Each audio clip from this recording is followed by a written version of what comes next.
Basin Electric's trading floor had an interesting day, July 9th. Simply put, the traders look at the market a day ahead. They buy all the power they'll need to serve our load, and they offer in all of our generating units to serve load in the market. The day-ahead prices are stable, and our load and generation provide a hedge for one another.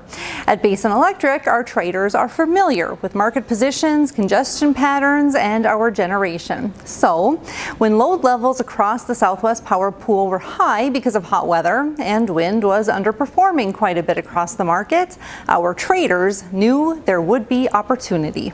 So already the market doesn't have as much generation to serve its load because we're shorter on wind, and then the load is starting to increase to close to peak levels in the market. As we moved into the real-time market, then what we were seeing and what the market saw is that load was coming in actually even stronger than what they had projected. So temperatures throughout the footprint and different weather events were driving the load to be more than what they had planned. When that happens, they need more generation to serve that load.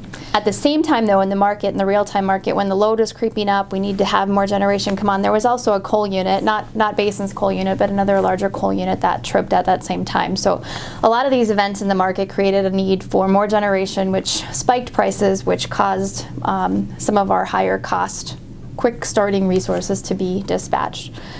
What happened then for the next about hour and a half is we saw the market peak in prices.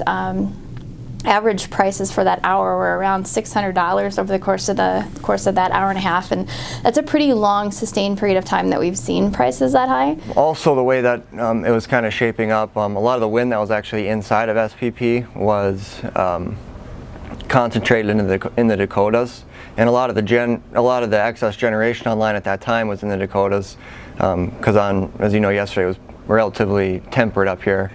So the way that shaped up was you had a big kind of temp split across the U.S. where it was moderate in the north and extremely hot down south. So what ends up happening is you get these north to south flows on the transmission lines. A lot of the excess power is trying to go down and fill load down south. And with the accumulation of the transmission lines out, it actually hindered that flow north to south. So the point we were flowing into inside of Kansas, in western Kansas, was on the south side. So we were inside the really high price zone. So we captured the big escalated hours, and then even as it settled out in the Dakotas, it stayed escalated in Kansas and Oklahoma.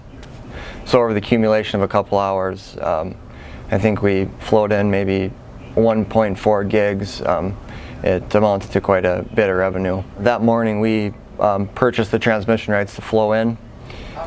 We had the generation available on the west, and then we scheduled those flows hours in advance in anticipation that we were going to have some price spikes in the afternoon. We had our real-time staff monitoring our ties, and with the knowledge they've gained on how congestion works in the market, they were able to make some really profitable transactions where they had bought transmission earlier in the day with the expectation that we may have some of these price events come on later in the day. Having a good understanding of both the west and east side positions for Basin, solely focusing on Basin's position and nobody else's.